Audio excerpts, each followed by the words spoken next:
배터리계 BTS, 배터리 아저씨, 우리 박순혁 작가님의 강연을 듣는 시간입니다. 여러분들께서 뜨거운 박수 함성으로 우리 박순혁 작가님을 맞이해 주시면 감사드리겠습니다.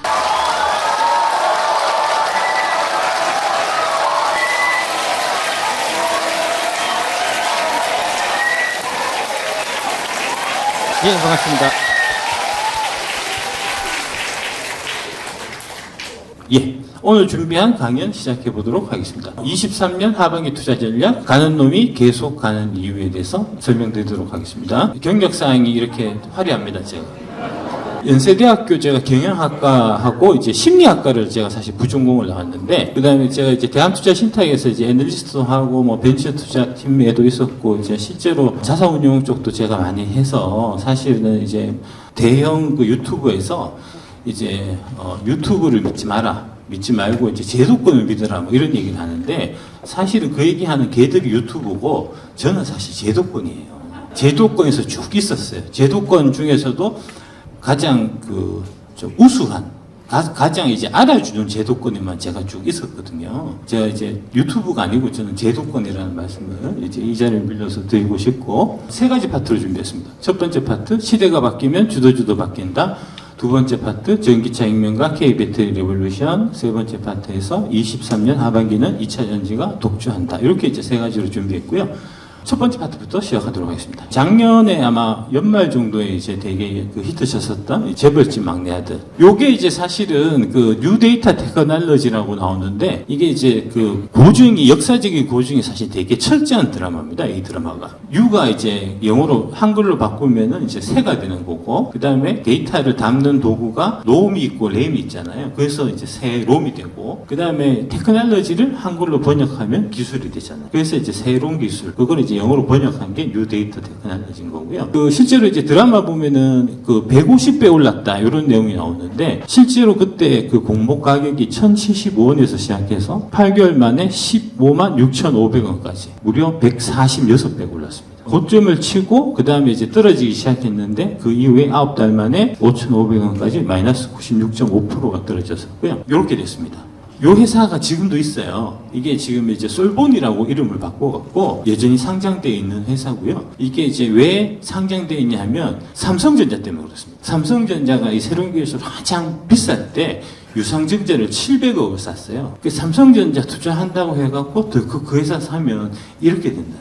삼성전자가 투자 잘 못해요, 원래. 그래서 이제 올해 초인가? 아마 레인보우 로보틱스라고 삼성전자가 로봇 사업에 투자한다 해서 많이 올랐었잖아요. 그런 거 조심하셔야 됩니다, 사실. 어쨌든 이제 그래서 이제 지금 보시면 그 이후에 계속 바닥을 기잖아요. 이제 20년 넘게 있어도 여전히 이제 3,630원이니까 어마어마하게 이제 이런 형태가 되는 거고, 그래서 이제 이게 한번 주도주가 꺾여갖고 끝나버리면 미련을 버리고 다음 주도주로 옮기셔야 된다는 얘기입니다. 2001년부터 롯데실성이 움직이기 시작했는데, 이 롯데실성이 불과 한 4, 5년 정도 되는 기간에 무려 29배 올랐습니다. 그러니까 롯데실성 같은 주식도 저렇게 올라갈 수 있다는 거예요. 저게 이제 저렇게 될 수 있었던 이유가 뭐냐면은 닷컴 버블 당시에 이제 시세를 많이 줬었던 그런 주식들이 올라갈 때 얘들 이제 굴뚝주라고 하는 이런 애들이 너무 저평가되어 있다가 이게 시대가 바뀌니까 이런 이제 가치 있는 주식들, 저퍼주, 저PBR주 이런 주식들이 이제 다시 각광을 받기 시작했고, 그러면서 바톤 터치해서 이게 29배 올랐던 거고요. 다음 보시면 2003년부터 이제 시장을 많이 주도했었던 주식이 이제 바로 이 현대미포조선 같은 이제 중국 관련주들입니다. 이제 중국이 2002년에 WTO에 이제 가입하게 되고, 그러면서 이제 중국 세계의 공장이 되면서 중국으로 많은 물동량이 오고 가고 하다 보니 해운, 조선, 이제 철강 이런 주식들이 이제 시세가 좋았고요. 특히 이제 현대미포조선은 요 기간 동안에 148배 올랐습니다. 이제 고점을 치고 다음 보시면 이렇게 돼 있습니다. 이제 고점 대비해서 아직도 가격은 반토막 이제 나 있는 상태고, 최근에 이제 조선주가 다시 꿈틀꿈틀 하고 있긴 하지만 좀 한계는 있을 거다라고 보고 있고요. 그러니까 한번 시세가 꺾인 거는 다시 못 갑니다. 이게 이제 주식시장의 영원 불변의 이제 법칙이라고 보시면 될 거고요. 그 이후에 바톤을 이어받았던 게 네이버입니다. 네이버가 이제 2008년도 이때는 이제 그 애플이 아이폰을 출시하면서 이제 모바일 혁명이 있었고 이제 스마트폰 이런 형태가 돼서 08년 이후부터 15배가 네이버가 올랐고 최종적으로 46만 5천 원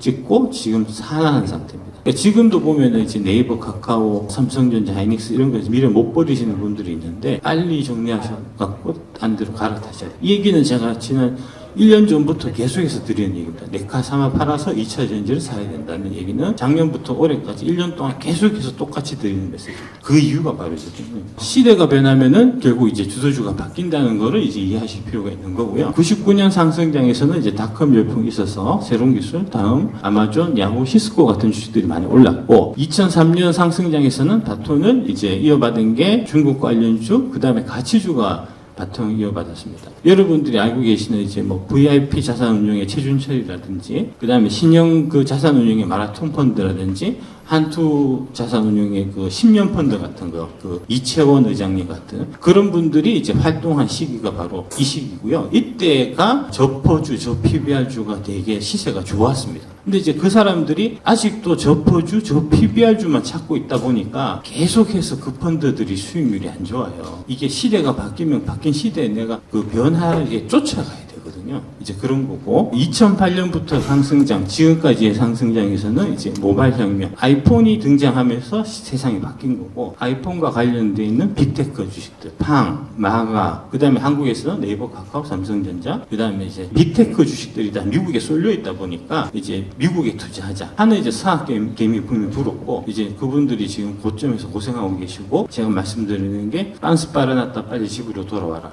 돌아와서 2차 전지 사라. 하는 얘기를 제가 작년부터 계속 드리고 있어요. 그래서 이제 23년 이후에 주도주는 뭐가 될까? 바뀐다는 거죠. 파트 2에서 전기차 혁명과 K-배터리 레볼루션. 여기에 투자를 해야 된다. 여기에 기회가 있다는 얘기예요. 요거를 이해하실 필요가 있는데 배터리가 되게 각광받게 된 이유, 배터리 주식이 올라갈 수밖에 없게 된 이유가 요걸 보면은 명확하게 이해가 되실 겁니다. 이 원래 이제 아이폰 그 휴대폰에도 배터리가 들어가잖아요. 근데 이제 아이폰에 12에 들어가는 배터리 용량이 18W시예요. 근데 이제 아이오닉 6에는 77.4kW가 들어갑니다. 몇 배 차이가 나냐면은 4,300배예요. 그러니까 휴대폰에 들어가는 배터리 4,300개가 자동차에 들어가는 겁니다.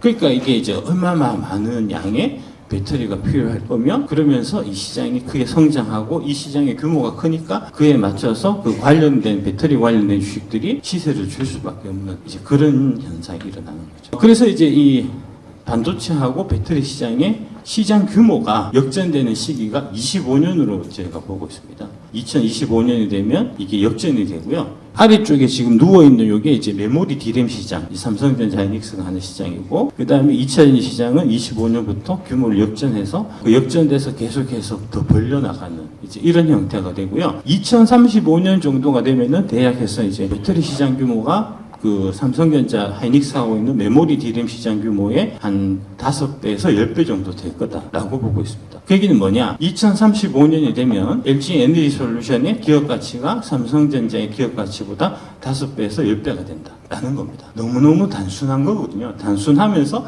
명확한 거거든요. 이거를 사람들이 이해하지 않으려고 해요. 과거에 이제 그런 이제 관행, 관습 이런 거에 지금 이제 사로잡혀 있어서 그런 거거든요. 많은 분들이 얘기하시는 게 이제 삼성전자를 어떻게 LG엔솔이 넘어서 삼성전자를 앞으로 포스코 어떻게 넘어서 이런 얘기를 하는데 실제로 1988년만 해도 시가총액 1등이 포항제철이었고요. 삼성전자는 12등이었습니다. 근데 이제 그 12등 하던 삼성전자가 반도체 산업이 성장하면서 계속해서 커져서 지금은 이제 1등 자리를 하고 있는 거고요. 그에 비해서 이제 철강은 지금 반도체가 이렇게 누워 있듯이 지난 20년 동안 계속해서 이제 시장의 성장이 없었기 때문에 작년에는 뭐 한 12등, 13등까지 시가총액이 떨어졌다가 최근에 이제 2차 전지, 리튬 이런 쪽으로 해서 이제 다시 회사가 탈바꿈하면서 최근에 뭐 4등, 5등까지 올라갔다 하더라고요. 시총이. 그런 형태로 이제 바뀐다는 거죠. 1834년에 스코틀랜드 로버트 앤더슨이 개발한 최초의 전기차 원유 전기마차라는 겁니다. 최초 나온 전기차가 이렇게 생겼고요. 요게 이제 가솔린차, 그러니까 내연기관차보다 30년 먼저 나온 겁니다. 그래서 이제 초창기에는 전기차, 내연기관차가 이제 이렇게 서로 경쟁하면서 이제 하다가 전기차를 작살낸 게 이 헨리 포드입니다. 헨리 포드가 1908년에 이제 포드 모델 T를 내놓고 그 다음에 이제 컨베이어 벨트 시스템, 차량을 대량으로 싸게 생산하는 이제 그런 구조를 만들고, 그 다음에 플러스에 텍사스에서 석유가 쏟아지기 시작한 게 1930년대거든요. 20년대, 30년대. 그래서 이제 석유가 싸지면서 이게 이제 가격 경쟁력을 갖게 돼서 지금 우리가 내연기관차를 쭉 썼던 거고요. 2010년도에 그래서 이제 한 100년 정도 지나서 100년 동안은 내연기관차가 쭉 장악해서 오다가 2010년 무렵에 1차 전기차 붐이 있었습니다. 이게 이제 닛산 리프라고 2010년 초에 나왔던 전기차고, 그 다음에 요 무렵에 같이 이제 그 연구 개발해서 제품을 내놨던 게 제네럴 모터스라든지 그 다음에 현대가 같이 사업을 했었고요. 근데 이제 요때 당시만 해도 1회 충전해서 주행거리가 뭐 70km, 80km 이랬고요. 가격 자체도 되게 비쌌어요.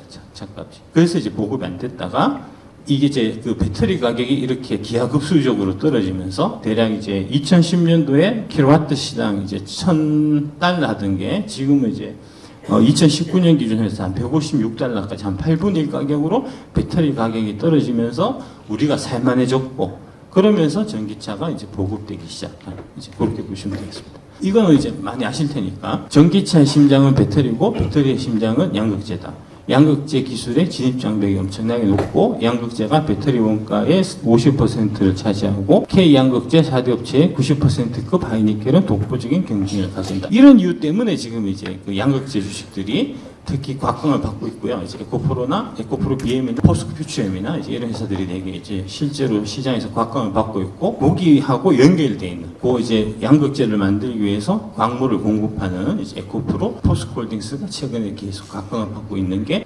자연스러운 이제 산업의 흐름상 이제 그렇게 갈 수밖에 없는 이제 그런 거다라고 보시면 되겠습니다. 이제 고려청자의 비색을 내는 것과 같은 아주 이제 어려운 기술이라는 거, 양극재 만드는 기술이요. 자세한 것은 21년 상반기 최고 베스트셀러 K 배터리 레볼루션 사서 읽어보십시오. 아마 다들 읽어보셨을 거라서 예. 저도 잘 몰라. 나중에 보니까 이제 예스24 기준으로 해서 종합 제가 6인가 7인가 했더라고요. 경제 경영에서야 뭐 압도적으로 1등이니까. 감사합니다. 예.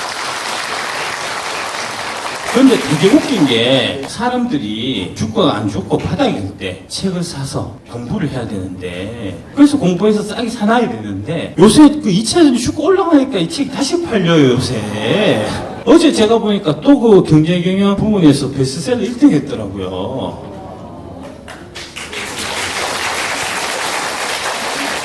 아니 박수 칠 일이 아니고 아니 떨어져서 살 때 쏴서 공부해야지 왜 올라간다면 공부를 한 진짜 이해를 못하겠네 진짜. 하여튼 그렇습니다.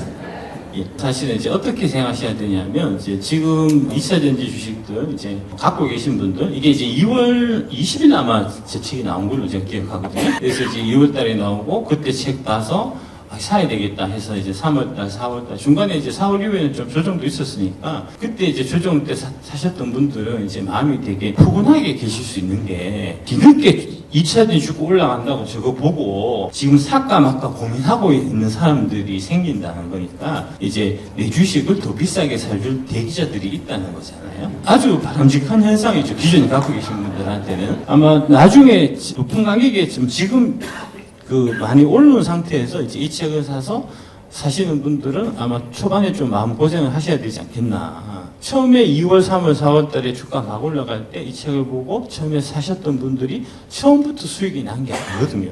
중간에 이제 또 4월 한 중순 들어갔고는 이제 조정이 한 또 2달 정도 있었고, 그때 얼마나 또 이제 모 대형 프로부터 해서 이제 각종 증권사, 신문들에서 나쁜 얘기 많이 했습니까? 그런 거 이제 다 견뎌내고 꼿꼿하게 들고 있어서 지금 수익이 나신 거잖아요.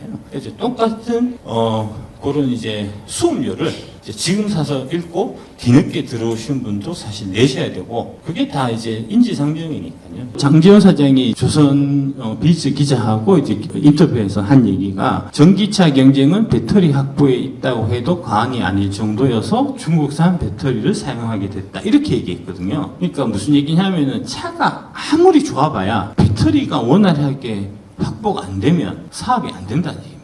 실제로 지금 현대차는 비정비적 하다가 이제 한국에 뭐 좋은 배터리 회사가 3개나 있음에도 불구하고 그 배터리가 지금 적시 확보가 안 돼서 지금 올해 들어서 자동차 회사들이 이제 전기차를 30%, 40% 더 많이 팔고 있을 때 올해 혼자서 1.9%밖에 성장을 못 했다는 거거든요. 거거든요. 그만큼 배터리 확보가 중요한 거고, 그 얘기인 즉슨 좋은 배터리를 갖고 있는 회사들, 그리고 이제 그 좋은 배터리하고 관련된 핵심 부품이나 뭐 장비나 이제 이런 거를 공급하는 회사들이 앞으로 계속해서 우위에 서서 이제 갑질을 할 수 있는 그런 상황이 된다 하는 거를 이제 저분 인터뷰만 봐도 사실 알 수 있는 거죠. 그래서 이제 이렇게 됐다는 거 아닙니까? 제때 적시에 배터리를 확보를 못 해갖고 지금 현대기아가 지금 1.9%밖에 성장 못했어요. 우리 1월부터 5월까지. 위에 이제 폭스바겐이 40.3%, 스텔란티스가 20.9% 뭐 이렇게 성장할 때, 원래 이제 그 폭스바겐이 있는 저 2등 자리가 작년에는 현대차 자리였어요. 현대가 2등 하고 있다가 올해 4등으로 떨어졌는데, 저게 배터리 회사들한테 갑질하려고 하다가 저렇게 된 거거든요. 그래서 함부로 갑질하면 안 된다. 사람을 이제 봐가면서 싸워야 된다 하는 거를 이제 우리가 교훈을 얻을 수 있고요. 그거는 이제 저한테 자꾸 대드는 분들한테도 제가 드리고 싶은 말씀입니다. 사람을 봐가면서 덤벼야 됩니다. 코엑스에서 이제 올해 한 봄에 인터배터리 2023이라는 행사를 했는데, 거기 가서 제가 직접 찍어온 겁니다. 그 LFP 배터리, 이게 이제 중국은 LFP, 한국은 NCM 뭐 이렇게 얘기하는데 그렇지 않다는 거죠. 우리도 LFP 뚝딱뚝딱 만들 수 있다는 거죠. 이제 LFP는 덧셈 뺄셈이고, 이제 NCM은 미적분이니까, 미적분 풀던 애들이 덧셈 뺄셈은 뭐 쉬운 거니까 해서 뚝딱 해서 이제 SK온이 LFP 배터리 내놓은 거고요. 저게 이제 장점이, 기존 LFP 배터리는 이제 겨울에 전 성능이 급격하게 떨어져 갖고 절반밖에 안 가요. 여름에 300km 갈 수 있는 이제 그 배터리가 겨울 되면은 150밖에 안 가거든요. 그래서 실제로 이제 한국에 지금 LFP 배터리 탑재된 버스 같은 것들이 들어와 있는데, 겨울 되면은 히터를 못 튼다는 거예요. 히터 틀면은 자꾸 차가 서니까 그냥 추워도 참고 타려는 거예요. 근데 이제 요거는 그 성능을 개선해서 겨울에도 이제 80%까지 성능이 나오게. 그러니까 이제 여름에 300 나오던 게, 겨울에는 한 240km는 갈 수 있게끔 이제 그렇게 만든 배터리고요. 저 LFP 양극재를 누가 만들 거잖아요? 그게 에코프로비인 겁니다.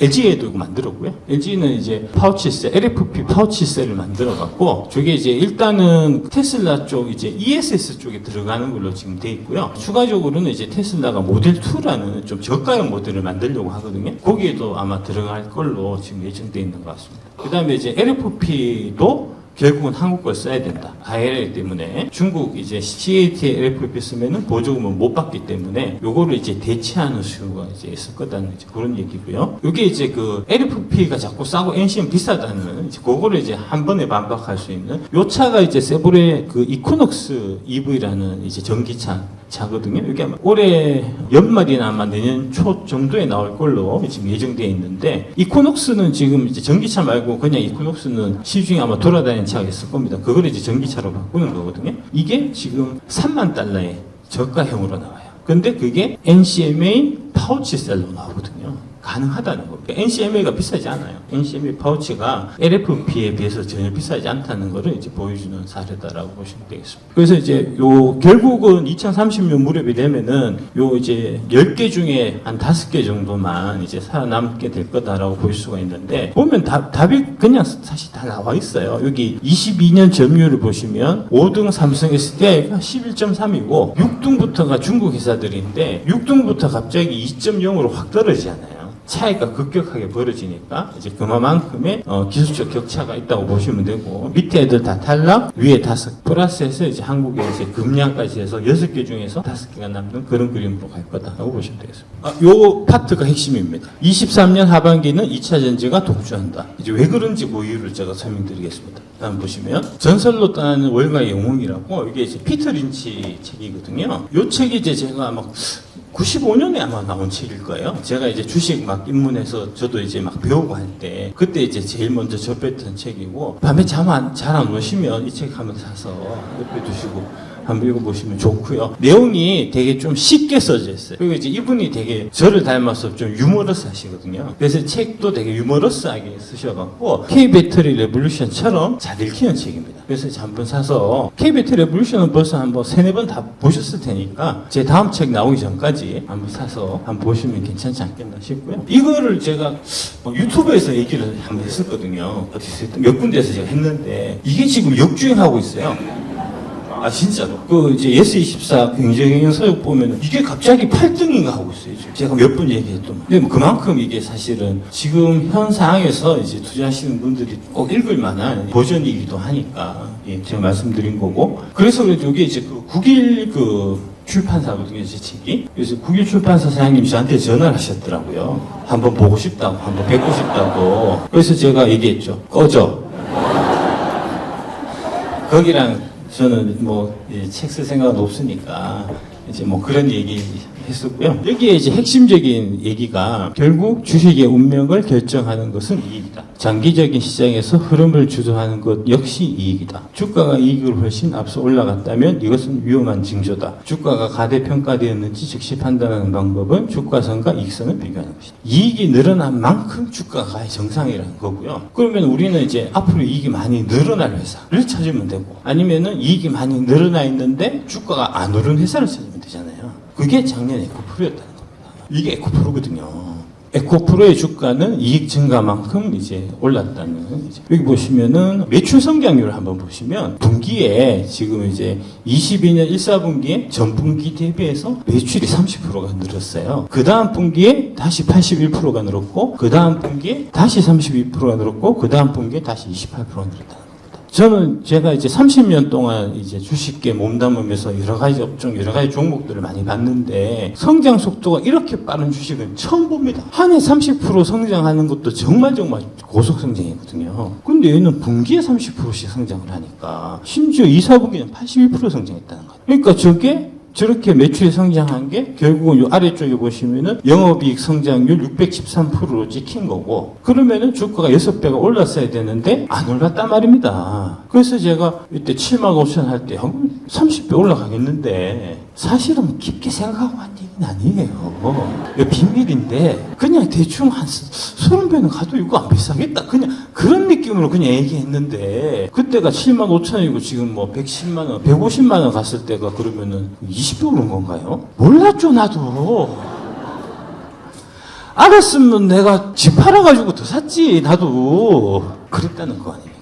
그러니까 결국은 이익이 증가하는 만큼 주가가 올라야 되는 거고, 얘가 이익이 많이 증가해서 주가가 올랐어야 되는데, 여의도 애들이 무능하고, 부패하고, 그 다음에 게을러 빠져갖고, 이거를 커버를 안 하고 있었다고요.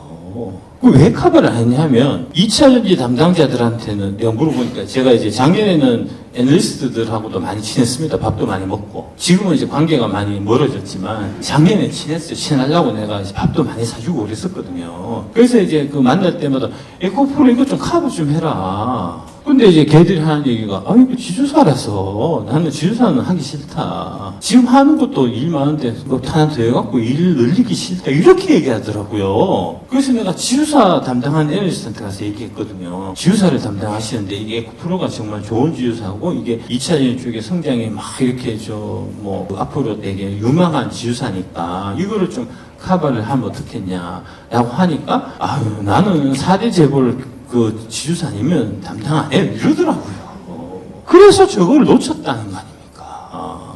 누가 잘못했습니까? 증권사들이 잘못한 거잖아요. 여기도 증권사들이 좋은 주식을 발굴해서 투자자들한테 전달할 그 의무가 이제 대한민국 증권사들한테 다 있는데 그 대한민국 증권사들이 그 의무를 안 하고 니들이 안 하니까 답답한 놈이 우물 판다는 심정으로 얘기했던 내가 잘못했다고 지금 막 공격하면서 어떻게든 감옥놀이를 하고 지금 이런다는 거 아닙니까?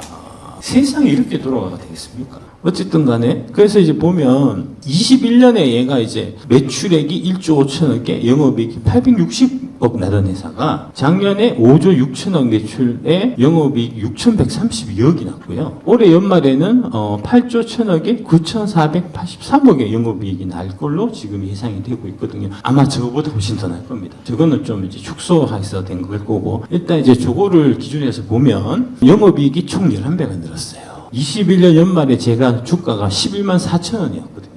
지금 111만 7천 원 기준에서 보면은 주가가 딱 10배 오른 겁니다. 영업이익이 11배 오를 동안에 주가가 10배밖에 안 오른 겁니다. 근데 영업이익이 오른 거, 회사가 성장한 거는 다 제끼고 주가 오른 것만 갖고 과열됐다, 고평가다, 새로운 기술이다 이렇게 얘기한단 말입니다. 그래서 이제 주가는 결국 기업이익의 함수다. 이건 피터 린치가 한 얘기예요. 내 얘기가 아니고 피터 린치가 한 얘기라고요. 기업이익이 11배 올랐을 동안에 주가가 10배 올랐다면 당연히 오를 만큼 오른 거고 추가적으로 조금 더 올라갈 수 있는 여지도 있고 그렇게 봐야 되는 거거든요. 최근에 이제 문제가 됐던 그 김 작가 TV에서의 발언이 바로 이겁니다. 그때는 127만 원이었어요. 방송할 동안에. 그러면 이제 기업이익이 11배 올 동안에 주가가 11배 올랐으니까 정확하게 딱 오를 만큼 올랐다. 지금부터 신규 진입은 조금 조심해야 된다. 그러면 당연한 거잖아요.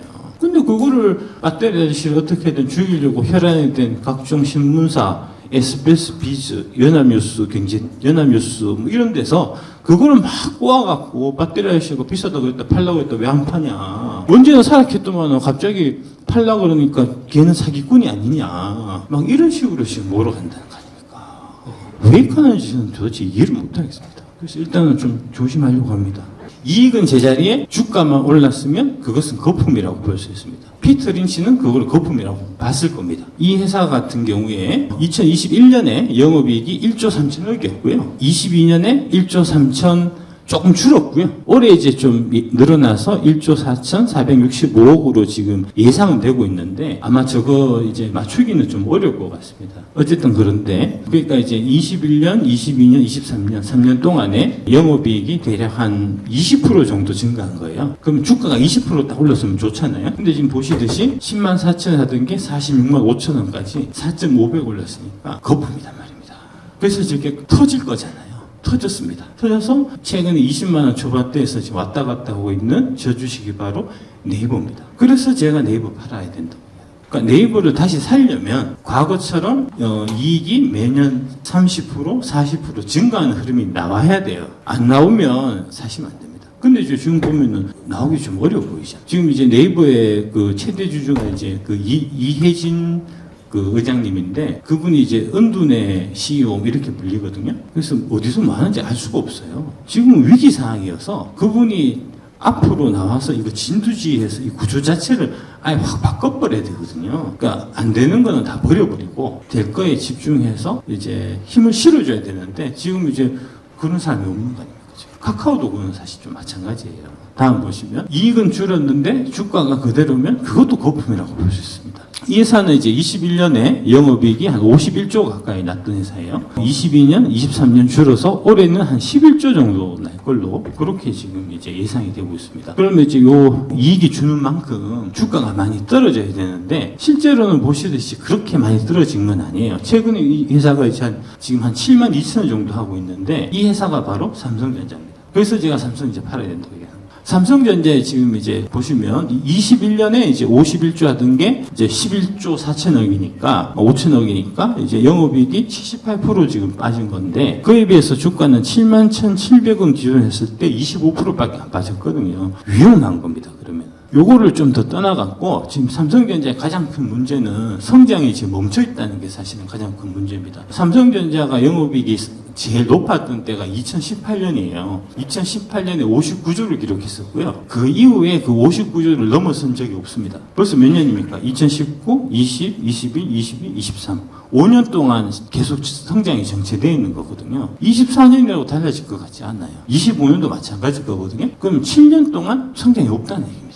위험한 겁니다. 아주 위험한 신호고 사실은 이제 그런 측면에 있어서 그 삼성전자 이제 이재용 그 회장 승진하셨죠? 그 회장님 같은 경우가 그래서 이제 그 부분에 대해서 나름 이제 구상을 내놓은 게 파운드리 사업을 이제 추진한 거잖아요. 원래 그거 얘기할 때 2025년 무렵에 TSMC를 때려잡고 1등을 올라서겠다라고 처음에 시작한 거거든요. 지금 상황이 어떻습니까? 때려잡기는커녕 격차가 계속 더 벌어지고 있잖아요. 그러니까 어떤 회사라도 과거에 어떤 위대한 회사라도 어느 정도 가게 되면은 그 성장이 정체되는 단계에 오는 거고 그러면은 그 성장을 정체를 돌파할 수 있는 이제 그 새로운 돌파구를 사실은 마련을 해야 되고 그 역할이 CEO의 역할인데 그게 지금 삼성전자는 잘 안 되고 있는 겁니다. 이게 가장 이제 현재 직면한 가장 좀 어려운 문제고 이 문제가 해결되기 전까지는 삼성전자는 안 쳐다보시는 게 좋습니다. 이런 주식이야말로 사실 진짜 거품주입니다. 보시면 21년에 이제 영업이익이 1224억이다가 22년에 1119억 그 다음에 2023년에 573억으로 계속해서 줄고 있잖아요. 반토막 나 있잖아요. 그런데 지금 주가는 올해 들어갔고 작년 9월 30일 날 1,550원에서 7월 18일 날 최근에 5만 천 원까지 올랐거든요. 이 주식이 한미 반도체입니다. 이게 지금 HBM 거기에 들어가는 이제 TSV 본더 그 장비에 대한 기대감으로 사실 오르고 있는데 그 TSV 본더라는 그 장비가 현재 매출에서 차지하는 비중이 되게 미약해요. 한 자릿수 미치예요. 그래서 이제 실제로 실적 추정하는 요 이제 하이투자증권의 이제 송명석 연구원 자료인데 송명석 연구원이 실제로 이제 실적 추정해 놓은 걸 보시면 23년에 이제 그 HBM 관련해 갖고 이제 장비 발주가 막 일어나면 올해부터 매출이 증가하고 영업이익도 크게 늘어야 될 거 아닙니까? 지금 그런 분위기잖아요, 분위기는. 근데 실제로 보시면 작년 대비해서 영업이익이 한 반토막 나는 걸로 돼 있다고요. 그래서 이제 여기는 EPS가 1767원이 나오는데, 저기에는 올해 이제 HPSP라고 신규 상장한 주식을 이제 한미반도체가 갖고 있는 부분이 있습니다. 그 평가액 때문에 일회성 이제 이익이 이제 반영된 수치라서 그 수치를 제외하고 이제 PR을 봐야 좀 더 정확한 숫자거든요. 그렇게 해서 PR을 계산해 보면은 110이 나옵니다. 이게 지금 싸다는 거잖아요. 이거를 지금 여의도에서 싸다, 이거 사야 된다, 적극적으로 추천한다는 거잖아요.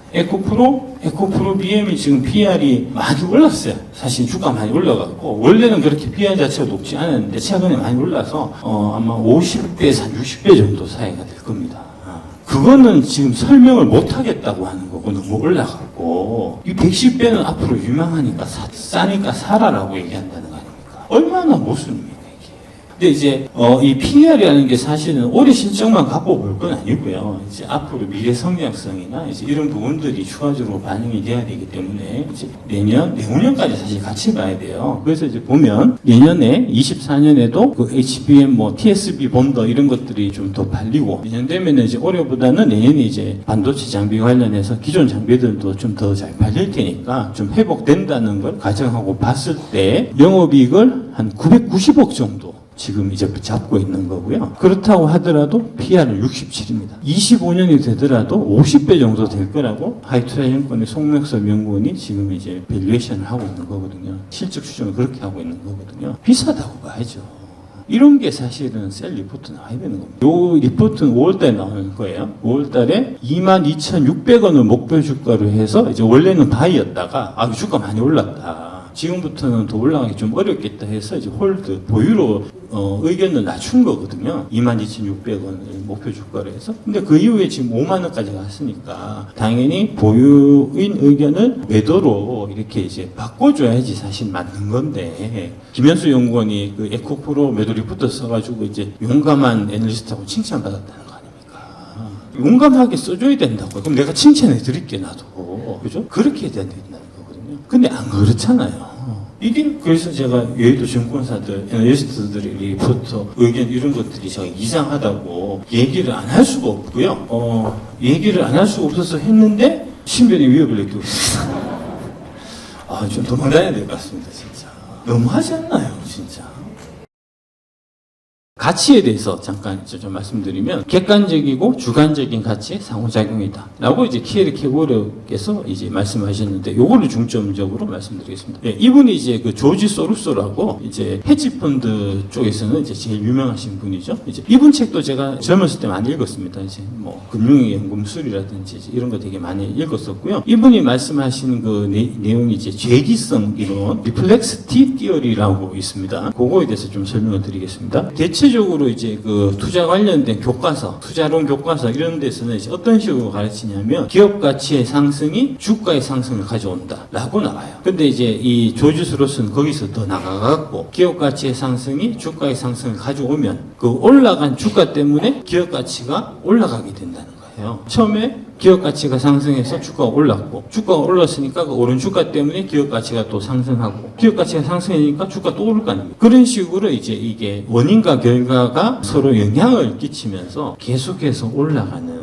그래서 이게 이제 하나의 큰 추세를 만든다는, 이게 이제 재기성 이론의 핵심이거든요. 아까 이제 말씀드린 이제 가치, 주관적 가치와 객관적 가치라고 했을 때, 주관적 가치가 좀 단기적인 관점에서 움직이는 이제 시장에서 인기라고 볼 수 있습니다. 지금 한미 반도체가 왜 오릅니까? 인기 있는 주식이라서 오르는 거예요. HBM이라든지 그다음에 이제 AI라든지 최근에 이제 미국에서 저기 뭐죠? 엔비디아는 지금 PR이 200배가 넘습니다. 그런 거는 아무도 비싸다고 얘기 안 하잖아요. 에코프로 비하면 50배, 60배 하는데 PR 그거 보고는 설명할 수 없다. 광기다. 배터리 아저씨가 광기를 부추긴다. 막 이렇게 얘기하면서 엔비디아 사라고 막 얘기하는 사람들한테는 저 사람이 광기를 부추긴다. 이런 얘기하는 사람 아무도 없어요. 너무 불공평하잖아요. 어쨌든 간에 그런데 그런 이제 엔비디아부터 해서 불어온 그 바람이 우리나라에 그대로 연결돼서 주로 이제 사람들은 이야기에 약하기 때문에 그런 이야기를 타고 움직이는 겁니다. 그래서 이제 내러티브 쪽에 영향을 미치는 거고요. 이제 그래서 실제로 아까 보면은 그 한미 반도체 관련해서 이제 송명석 연구원 같은 경우는 이제 홀드에서 그 다음에 다시 의견을 내지 않고 있습니다. 최근에 이제 관련해갖고 계속해서 한미 반도체를 푸시하면서 유튜브에도 돌아다니는 이제 그 유튜버가 있는데 그 사람은 계속해서 이제 좋다, 더 갈 거다, 사야 된다라는 얘기를 하거든요. 그 사람은 이 내러티브에 대해서만 얘기하는 거예요. 이야기만 대해서 얘기하고 그 사람 입에서 이 밸류에이션을 얘기하는 거는 전 들어본 적이 없습니다. 그 사람이야 뭐 당연히 그 신문 기자 출신이니까 밸류에이션을 배워본 적이 없죠. 그러니까 지가 무슨 밸류에이션 얘기하겠습니까?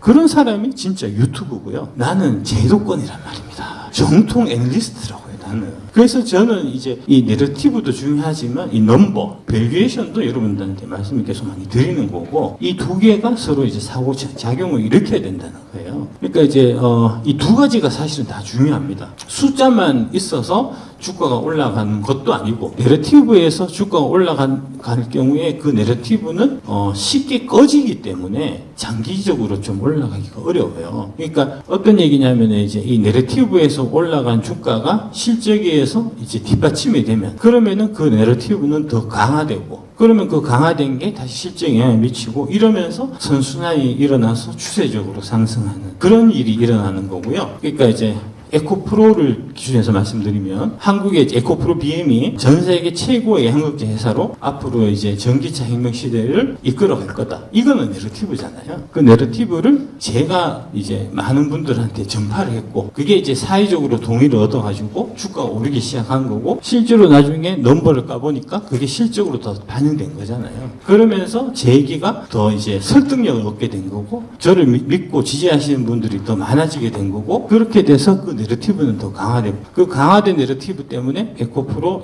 BM 이런 회사들이 지금 자금이 쉽게 조달이 돼요. 쉽게 자금 조달해서 그 돈을 갖고 지금 설비 투자해서 또다시 숫자를 늘릴 거거든요. 그렇게 해서 이게 추세가 된다는 거죠. 반면에 한미 반도체 같은 경우는 이게 HBM 관련해서 앞으로 크게 매출이 일어날 거다 하는 내러티브가 있는데 아까 보면은 실제로 이제 숫자가 찍히는 건 작년 대비해서 영업이익이 계속 감소하고 있는 상태거든요. 매출도 줄어들고 있고 그러면은 그런 넘버가 뒷받침해주지 못하는 부분이 결국은 이제 HBM 해갖고 이게 수혜라고 하더만 실제로 매출은 찍히는 게 없네, 이익은 늘어나는 게 없네라고 그 넘버를 통해서 사람들이 생각을 바꾸게 될 거고 그러면 그게 내러티브에 악영향을 미쳐서 내러티브 때문에 올라갔던 주식은 쉽게 꺼지는 그런 리스크가 생긴다는 거예요.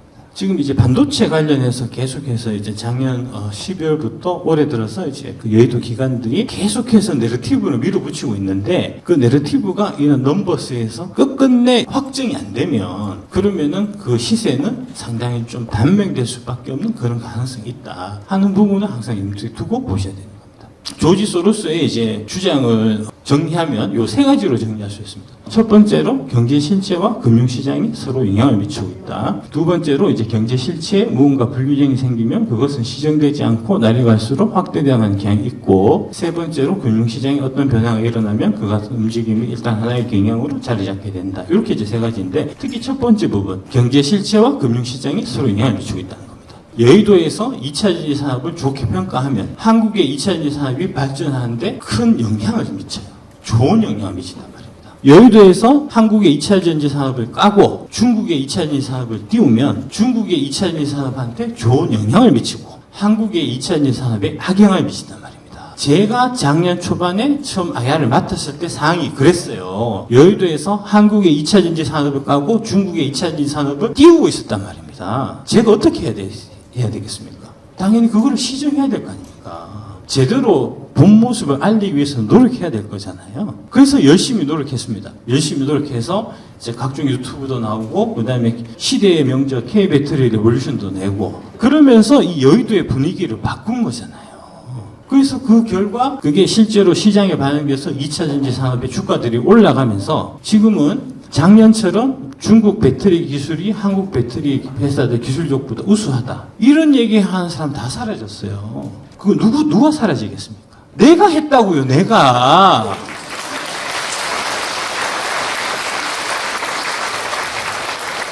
올해 4월 달에 용산에서 이제 그 국가전략회의, 2차 전지 산업의 국가전략회의를 이제 직접 주재를 했는데, 그러면 이제 그 자리에는 2차 전지 산업의 발전에 좋은 영향을 미친 사람이 거기 참석해야 될 거잖아요. 그래서 원래 내가 가기로 돼 있었어요.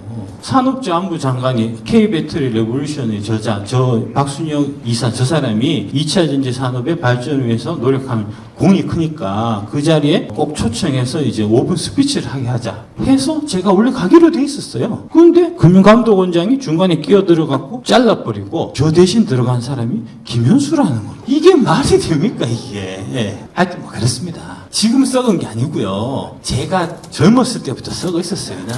하여튼 그렇습니다.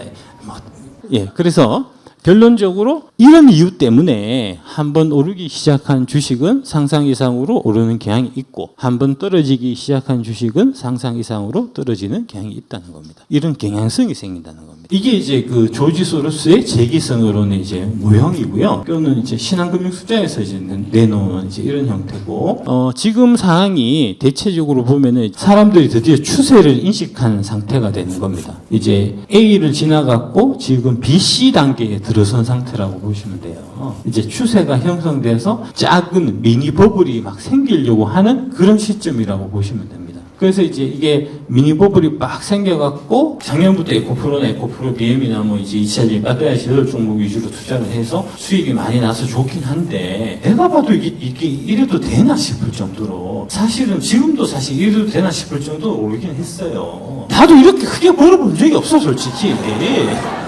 보면은 깜짝 놀란다니까. 진짜 최근에 지난주 금요일부터 금, 월, 화수 이렇게 막 오를 때, 아니, 하루에 5천만 원씩 내가 벌었어요, 진짜. 5천만 원씩 벌어. 야, 이러다가 나 진짜 워렌 버핏만큼 재벌 되겠다. 야, 이지영 부럽지 않겠는데 했는데, 수요일날 갑자기 떨어져가지고, 하루 반 만에 1억 5천이 날아가더라고요, 내가. 롤러코스터 타고 짜릿했습니다, 사실. 일단 좀 그런데, 그러니까 그런 형태까지 갈 겁니다. 그게 이제, 이거 진짜 너무 과하다 싶은 생각이 들 겁니다. 그럴 때 항상 조심하셔야 될 부분이 5천씩 계속 늘어나면 요 추세대로 해서 며칠만 더 가면 집 바꾸겠는데? 이렇게 사람이 이렇게 생각을 하거든요. 그래서 네이버 종토방 들어가 보면 갑자기 에코프로 200만 원 말도 안 돼. 1000만 원 가지. 그러면 거기다가 댓글로 새끼야 네가 그렇게 이게 강의 콩알만 해서 되겠냐? 1억은 가야지. 이렇게 나온다고요. 그걸 보면 또 사람 마음이 혹시 그런가? 그런 생각이 들거든요. 그럴 때 조심하셔야 된다는 얘기입니다. 하여튼 그래서 C로 가는 지금 저 과정이라고 보셔야 돼요. 저기가 끝나면 이제 D 지점에 1차 의심 구간으로 들어오게 될 겁니다. 그러니까 저거를 맞출 수는 없어요. 나도 몰라요. 나한테 찍어달라고 좀 제발 얘기하지 마요. 알았으면 나도 맨날 사고 팔고 해서 지금 1등 샀지. 나도 모른다고요. 그런데 이제 1차적으로 1차 의심 구간이 이제 도래할 수가 있기 때문에 지금부터 올라갈 때는 항상 좀 조심하면서 이제 배터리가 8종목이 아니고 제가 9종목을 말씀드렸잖아요. 현금을 이제 이번 여름에서 이제 가을로 넘어가기 전에는 내 계좌에 20%에서 30% 정도의 현금 내가 꼭 갖고 있어야 되겠다. 비상금은 꼭 갖고 있어야 되겠다는 생각으로 접근하셔야 되고, 비상금은 20% 30%도 갖고 있는데, 근데 또 주가가 올라요. 그죠? 그러면은 이제 어떻게 생각하시냐면은, 이거 안 팔고 갖고 있었으면 내가 더 많이 벌었을 텐데, 라고 사람이 계속 생각하게 되거든요. 그게 바로 왕서방식 계산법입니다. 당신들이 그따구로 하니까 발전이 없는 겁니다. 좀 만족할 줄 알아야 돼요. 너무 과하면 오히려 좀 내릴 줄도 알아야 되거든요. 조금 줄여서 70% 아직도 남아있는데 이게 또 이렇게 올라서 계속해서 보니까 나는 기분이 너무 좋아. 이렇게 생각해야지. 30% 안 팔았으면 이게 오늘 오를 게 4천이 아니고 6천이네. 이런 식으로 계산하면 안 된다고요. 또 비슷한 게 뭐가 있냐면 이제 본전을 올린 사람들이 있어요. 본전을. 최근에 150만 원 에코프로 찍었잖아요. 그 찍은 순간부터 나 에코프로는 150만 원이 본전이야. 이렇게 생각한다니까요. 그 나쁜 사람들이야. 진짜 주식하는 사람들 진짜 다 나쁘다니까. 그렇게 생각하시면 안 된다는 겁니다. 마음을 어떻게 먹는가에 따라서 전혀 대응이 달라져요. 제가 이제 원래 7만 5천 원에서 처음 시작해갖고 에코프로 같은 경우는 이제 중간에 또 사고 해서 지금 평단이 13만 원에서 한 14만 원 정도입니다. 제가. 박수 한번 주시죠. 하여튼 이제 그 정도인데, 그게 계속 원금이에요. 저는 25년 12월 30일까지 안 판다고 책에 적어 나갔고요. 후회하고 있습니다. 내가 그거 안 적어 놨으면 150만원 찍어서 내가 팔았을 거예요, 내가. 어쩔 수 없죠, 뭐. 예. 어쨌든 간에 이제 뭐, 그렇게 갈 거고요. 이제 그래서 마음가짐을 어떻게 가지느냐 하는 부분이 사실 제일 중요하기 때문에 마음가짐에 대한 말씀을 여러분들한테 사실 많이 드리려고 사실 한 거예요. 중요한 게 이제 이 밸류에이션에서 이 기업의 가치가 얼마가 되고 유망하고 뭐 이런 이제 투자법 이게 사실 중요한 게 아니고 이 주가의 변동에 따라서 마음을 내가 어떻게 먹느냐 하는 게 사실 더 중요한 겁니다.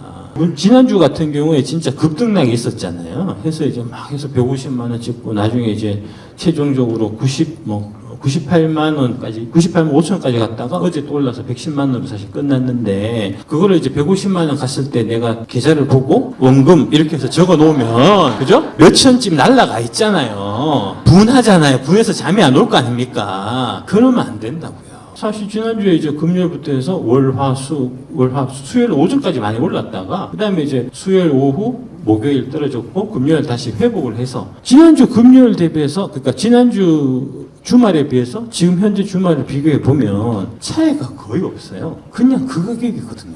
그죠? 별일 없었어요. 그냥 소동 하나 그냥 지나간 거예요. 마음을 어떻게 먹는가에 따라서 전혀 다른 거거든요. 제가 이제 좋아하는 얘기가 찰리 채플린이 얘기한, 인생은 가까이서 보면 비극이고, 멀리서 보면 희극이다. 여러분들이 너무 가까이서 들여다본다고요, 지금. 매일매일 등락에 이제 분노하고 화내고 뭐 이런다고요. 그래서 지금 이제 여러분들이 지금 마음속에 수요일날 목요일날 주가 이제 떨어지는 거를 촉발한 그 주가 조작 세력을 내가 반드시 잡아갖고 정의의 심판대에 세우고 말 테야 뭐 이런 생각 하신다는 거 아닙니까? 물론 이제 그런 생각 하시는 건 좋긴 한데 안 세워도 관계없어요 사실. 길게 보면 별일 아닙니다. 사실 지금 같은 일이 지난 4월달에도 있었고 3월달에도 있었어요. 좀 지나서 보니까 기억도 못하더만 다들 그때 그런 일이 있었는 거. 그죠? 그러니까 어떻게 접근하는가에 따라서 전혀 다른 거기 때문에 좀 마음을 항상 좀 여유롭게 가지시고 그 공매도가 막 때려서 18% 떨어지고 막 이러면 이 새끼들 또 지랄하고 있네. 그냥 그렇게 가소롭네. 그냥 그렇게 보고 웃고 넘기시면 사실 됩니다. 요거를 제가 항상 말씀드리고 싶은 게 지금 이제 신규로 그러면 내가 언제 들어야 돼? 이런 거 물어보잖아요. 네가 알아서 해라. 옛날에 쌀 때서 얘기할 때 그때 안 들어오고 지금 와서 물어보잖아. 내가 10만 원 때부터 얘기했는데 20만 원, 30만 원, 40만 원 때도 다 얘기했는데 왜 그때 내 말 안 듣고 있다가 지금 100만 원 넘어가니까 들어갈까 말까 이런 내한테 물어보냐 라고 제가 얘기를 많이 하거든요. 당신이 알아서 해야 될 일이고 다만 제가 말씀드릴 수 있는 거는 그러니까 이제 한 종목 사시면 물론 안 되고요. 최소 이제 5개에서 10개 사이로 해서 이제 포트폴리오를 구성해서 3년을 갖고 가게 되면 물리기 어렵다는 겁니다. 왜 물리기 어려우냐? 그 이유가 바로 여기 있습니다. 이게 이제 2017년 6월달 기사거든요. 이때 이제 팡이 이틀 동안에 4에서 9% 정도 급락했습니다. 이때 이제 날라간 시가총액이 1259억 달러, 142조 원이 날라갔다는 거거든요. 이때도 지금 올해 이제 2차전지 그 주요 주식들하고 마찬가지로 이때에도 소수 종목이 올 들어 미국 증시 전체의 상승을 주도하는 쏠림 현상이 이어지면서 지속적으로 우려가 제기되어 왔다. 저 쏠림 현상을 만든 파트리아 씨는 위험한 인물이다. 한 얘기가 저때도 있었다는 겁니다. 미국에서도. 이때 당시에 이제 PR을 보면 아마존이 182배였고요. 넷플릭스가 201배였고요. 알파벳이 32배였다는 겁니다. 애플이 저때 36배였거든요. 36배, 다 37배 정도인데 이때 이 36배, 37배 할 때 그 애플 주식을 왕창 산 사람이 있어요. 그 사람이 워렌 버핏입니다. 이때 샀어요. 2017년에. 이 얘기 나오고 떨어지는 이 해에 샀습니다. 그 다음에 어떻게 됐냐? 이렇게 됐다는 거예요. 21년 최고치까지 메타가 158% 올랐고 애플이 400%가 올랐고 아마존이 280%, 넷플릭스가 345%, 구글이 224%였다는 겁니다. 쉽게 안 꺾여요. 쉽게 안 꺾인다고요. PR 200배짜리도 더 가잖아요. PR 180배짜리도 계속 간다고. 지금 그 에코프로 비하면 PR 50배, 60배밖에 안 합니다. 이 수준까지도 아직 가려면은 한참 남았습니다. 그렇기 때문에 제가 자신있게 말씀드리는 겁니다. 10개 중에 5개 이상 해서 포트폴리오 사갖고 묻어두면 손해보기가 어렵다 인가나 하는 게 바로 이 이유 때문입니다. 그러니까 아까 말씀드린 대로 대상승 시세가 나면 이게 글로벌 이제 시장을 이끌어가는 이런 주식들은 진짜 오래 가요. 이거 이제 그 판 같은 경우도 이제 2008년, 2009년부터 시작해서 2021년까지 간 거니까 13년을 간 거잖아요. 13년 갈 동안에 계속해서 팡을 안 갖고 있던 저 같은 사람은 제가 팡 관련된 주식이 없었거든요. 부끄러운 얘기지만 저도 없었거든요. 그래서 계속해서 팡은 비싸다. 저런 거 사는 저런 분화방 같은 애들은 크게 한번 대어봐야 된다. 다른 주식 팔아갖고 팡 사는 애들은 주식하면 안 된다. 최근에 그 얘기를 이제 기억으로 시작하시는 분들이 삼성전자 팔아갖고 최근에 2차전에 들어간 사람은 주식하면 안 된다. 라고 얘기했더라고요. 모 지점장께서. 이름을 얘기할 수는 없잖아, 내가. 그 사람이 그런 얘기를 했더라고요. 옛날에 내가 그런 얘기 했었다고. 이게 팡 이런 거 막 가고 할 때, 네이버 카카오 막 가고 할 때, 저거 거품이야. 저런 주식에 잘못 투자해가지고 이제 피해보고 이제 주식시장을 떠나는 불쌍한 개인 투자자들이 없어야 돼. 라고 내가 그렇게 생각했었다고요. 지금 와서 생각해보니까, 아, 진짜 나는 그때 멍청했었고, 그때 멍청했었던 거를 아직도 많은 이제 전문가라고 하는 사람들이 그 멍청한 말을, 내가 옛날 했던 그 멍청한 말을 지금 되풀이해서 하고 있으니까, 아직은 되게 안심해도 되는 구간이구나. 아직은 갈 길이 되게 멀리 남았구나. 하는 그런 얘기라는 거죠. 그래서 반드시 머리에서 지워야 될 딱 두 단어가 있습니다. 첫 번째가 낙폭과대, 두 번째가 순환매입니다. 낙폭이 과대한 놈이 계속해서 낙폭이 과대해지고요. 순환매 따위는 없습니다. 절대 안 들어옵니다. 제가 작년 1년부터 계속해서 순환매 따위는 없으니까 내가 사마 팔아갖고 2차 이제 사라. 작년 여름에 샀던 사람은 지금 평균 200%가 수익이 났고요. 작년 겨울에 샀던 사람은 평균 100%가 수익이 났고요. 아직까지도 들고 있는 사람은 아직도 제자리 제걸음이라고요. 안 옵니다. 없습니다. 순환매 같은 거. 순환매, 낙폭과대를 왜 얘기하냐? 낙폭과대 순환매가 있어야지 잘 가는 주식 팔아갖고 안 가는 주식 사서 증권사 수수료 수익 올라갈 거 아닙니까? 증권사 브로커들 밥 먹여주려고 만든 단어가 낙폭과대 순환매예요. 그래서 특히 증권사에서 이제 양복 입고 나가고 증권 프로 같은 거 나올 때 꼭 이제 PB들, 증권사 브로커들이 나와서 많이 하는 얘기가 낙폭과대 순환매 아닙니까? 속으시면 안 된다고요. 가는 놈이 계속 가는 게 주식이다. 그런 겁니다. 이게 이제 재기성 이론과 공매도 숏스퀴즈 관련해서 그래서 이제 결국은 저 숏스퀴즈 브레이크아웃 라인이 돌파되면서 되게 빠른 흐름이 계속 나타나고 있는 거고요. 이게 이제 에코프로 기준으로 해서 80만 원, 에코프로 BM 기준에서 30만 원. 그 이후에 지금 많은 일들이 일어나갖고 막 이제 주가가 이제 막 격동하고 있는 좀 그런 현상이 지금 일어나고 있는 거고요. 이 끝에는 많이 올랐기 때문에 반드시 조정이 폭이 깊을 수밖에 없어요. 그 부분까지 생각하고 움직이셔야 돼요, 사실은. 그래서 이제 지금 이게 그 초원에서 피를 흘리면 하얀 ետ대가 달려들게 마련입니다. 에코프로가 80만 원 숏스퀴즈가 나타나면서 거기서 시세가 확 났기 때문에 많은 사람들이 생각합니다. 에코프로 비슷한 거 뭐 있을까? 사람들이 사가다니까요. 그래서 이게 에코프로 BM으로 한번 넘어갔고, 그 다음에 이제 포스코홀딩스나 포스코 퓨처엠 쪽으로 지금 넘어간 거잖아요. 이 기자도 진짜 나쁜 기자야. 물어 뜨더라고 이게 표까지 딱 만들어놨잖아요. 이게 유행이 된다고요.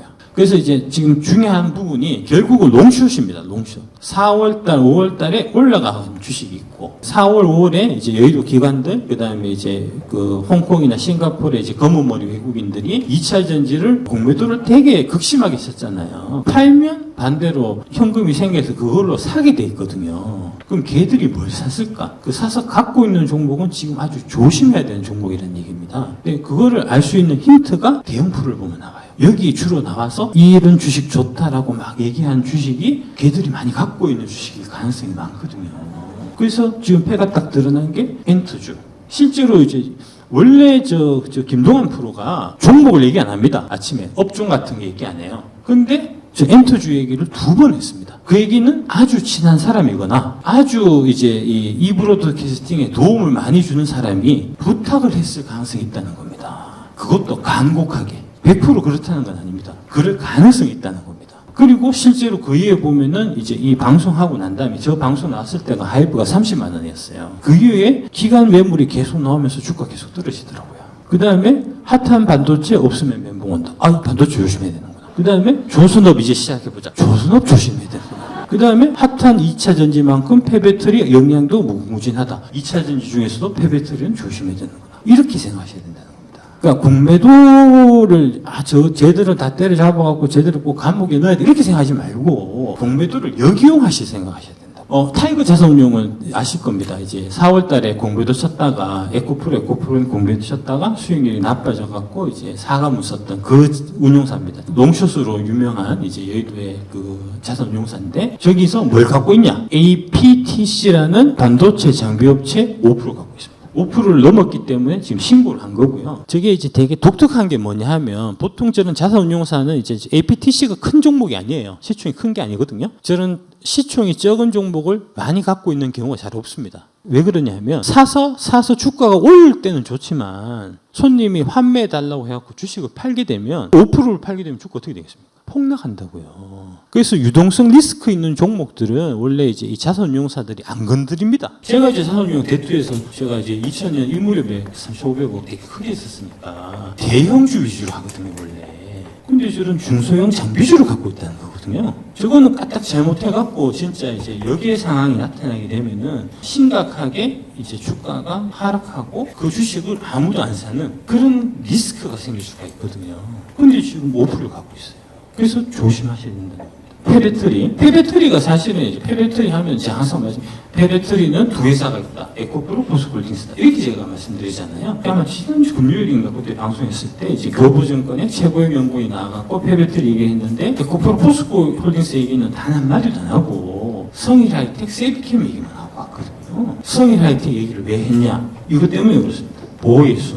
1년짜리가 금요일에 풀렸어요. 보호예수가 풀리기를 앞두고 얘기를 한 겁니다. 뭔가 이유 필요가 있다든지 이럴 때 나오는 게 지금 여의도의 리포트입니다. 근데 그걸 보고 매수 이렇게 해갖고 매수분하고 덜컥 사게 되면 그거는 뭐 나잡아 잡수하고 이제 목을 내미는 것과 마찬가지죠. 이게 한두 번이 아니고 계속 되풀이 되니까 여의도 증권사 애널리스트의 신뢰는 계속해서 떨어지고 그 반대급부로 배터리 아저씨의 신뢰는 계속해서 올라가고 이러니까 이대로 가다가는 큰일 나겠다 싶어갖고 쟤를 어떻게든 감옥을 넣어야 되겠다 라고 가진 분리를 하고 있다는 거 아닙니까? 그래서 제가 좀 이따가 Q&A 끝나고 여러분들이 이제 정신없는 틈을 타서 몰래 도망쳐야 되겠다. 감옥 안 가려고 그런 거 아닙니까? 참, 박지모 여러분들하고 저는 절대 모르는 사이입니다. 관계없는 사이입니다. 관계가 있고 뭐 이렇게 되면 내가 이제 그 박진무라는 이런 단체를 이용해서 시세에 영향을 주려고 하는 이제 그런 모종의 음모를 꾸미고 있다. 이런 식으로 내가 또 달려 들어갈 수 있기 때문에 저하고 이제 통화도 하고 싶고 만나고 싶고 하시겠지만 앞으로도 절대 통화나 만나는 일은 없을 겁니다. 우리는 서로 모르는 관계입니다, 사실은. 하지만 그 카페는 제가 매일 들어가서 글 다 보고 있습니다. 끝이군요. 네, 감사합니다.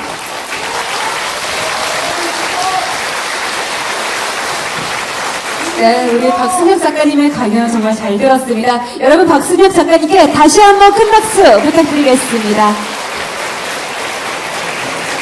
네, 우리 작가님은 흥미진진한 이야기에 긴 시간이었지만 모두 엄청난 집중력들을 보여주신 것 같습니다.